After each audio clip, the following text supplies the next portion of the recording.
Tony. Today we are going to do the levels of management with the grade 8 learners, which is a term 4 topic. And then on Thursday, we'll be doing the levels as well as their functions and tasks. Now, for us to understand the levels of management, we have to know the difference between management and leadership. Now, how do we differentiate between a manager and a leader? Here are the differences. A leader leads or guides others. He is in charge or command of others. And he is someone or she is someone who has a political party or an organization. Whereas a manager is responsible for supervising and monitoring employees and directing progress of an organization.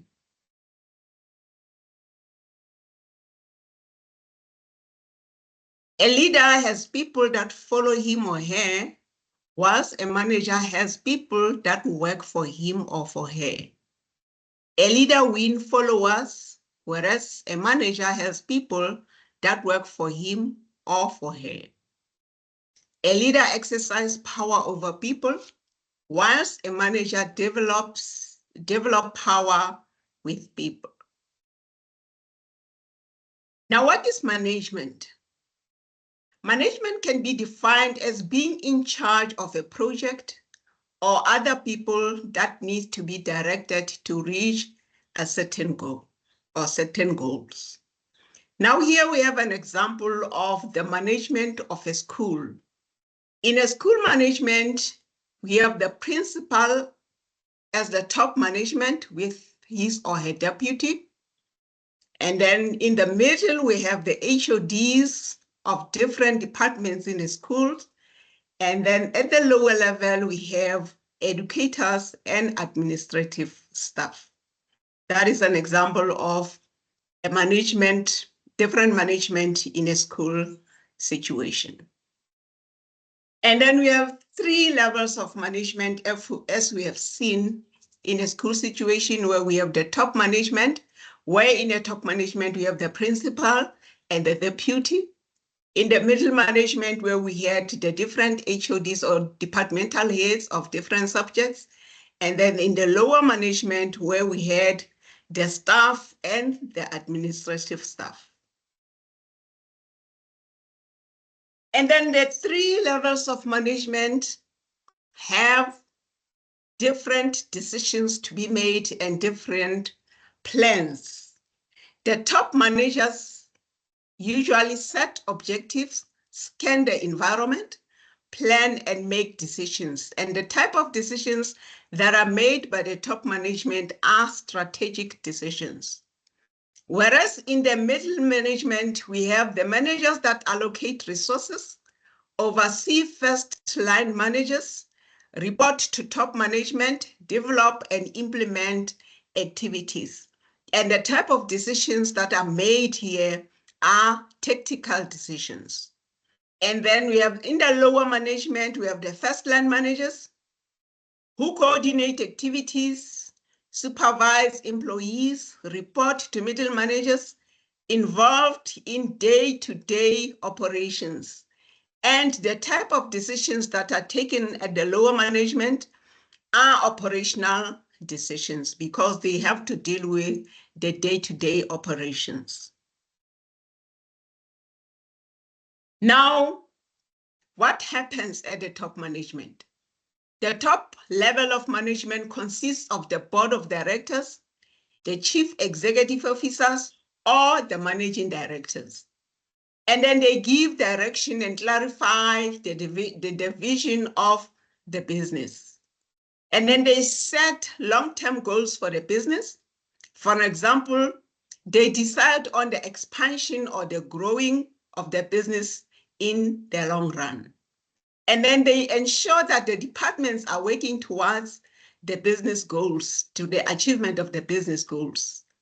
And then they give instructions to various departments about aspects such as budgets, policies, and schedules, and ensure all departments keep to their budgets. And then lastly, normally, they are the owners of the business. That is why they are to share their visions with their middle management. Now, in the middle management, we have the middle managers who are responsible to link between the top level management and the lower management. And then the middle level management comprises of managers of different departments, such as the financial, the administration, the human resources, the finance, and the operations, meaning all the functional departments are managed in the middle management. And then they execute the plans of the organization according to the policies and directives of top management. They develop short-term goals and set monthly targets. For an example, human resources may fill vacant jobs with skillful personnel within a period of 6 months.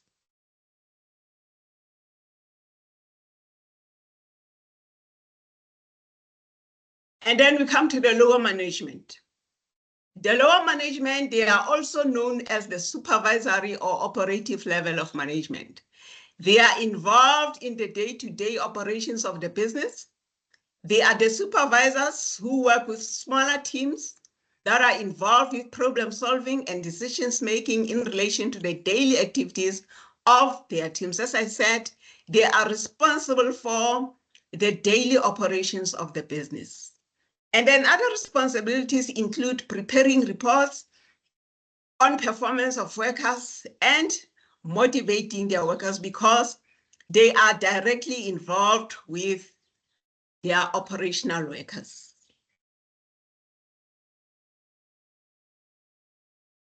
Now we look at the personal characteristics of good managers. For you to be a good manager, you must be a person who is confident. You must be a person who is self-motivated. You must be a person who is goal-driven.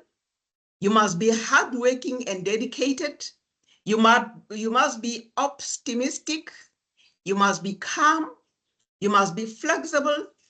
And you must be a team player. Now, what do you mean when you say you must have confidence? Good managers believe in themselves and have confidence to know that they are capable of getting the job done. Because if they don't have confidence, then the people they lead are not going to believe in them. And then what do you mean by self-motivation? Good managers are able to set their own goals and do not need external reward to motivate them, meaning that they do things on their own. They don't have to be pushed. And then goal-driven means good managers are able to set goals and focus their attention on achieving those goals. And then hardworking and dedicated means that good managers are dedicated and committed to the goal that they need to achieve. And then they are dedicated to the vision of the business. They are optimistic, meaning good managers tend to focus on the positive and see opportunities in whatever challenge they come across. As a good manager, you also need to be calm, meaning good managers are not hampered by feeling nervous and by experiencing low levels of stress. Flexible means good managers are flexible, meaning that they can change, they can adapt to change without any problem. Being a team player means they are able to work well with other people. There are many more good qualities or characteristics of good managers, so this is not an exhaustive list. And then what kind of knowledge and skills do good managers have? Number one, business know-how. Good managers must have knowledge about business practices and the legal aspects of doing business. And then number two, ability to delegate. Good managers must know when to delegate and pass work onto others, but remembering that they are still responsible for their outcome. And then ability to manage money. Good managers are able to keep control of finances. And then good communication skills. Good managers have excellent verbal and written communication skills. Good relationship skills, meaning good managers are able to build and maintain relationships with others. Good at coaching and developing others. Good managers are prepared to invest time helping their employees develop new skills. And then what values, personal values, must good managers have? Number one, they must be able to respect others because they are also expecting others to respect them. They must also be trustworthy so that you can also trust them with the money we are investing in the business. They must be honest in their dealings. They must be patient because sometimes the results cannot be as fast as we expect them. And then they must exercise kindness to whoever they are working with. And then they must be able to cooperate and to collaborate with whoever they are working with. And then this is the end of our lesson today, grade 8 learners. Here is the link and the QR code for our code and for our quiz. And thank you very much. Have a good afternoon.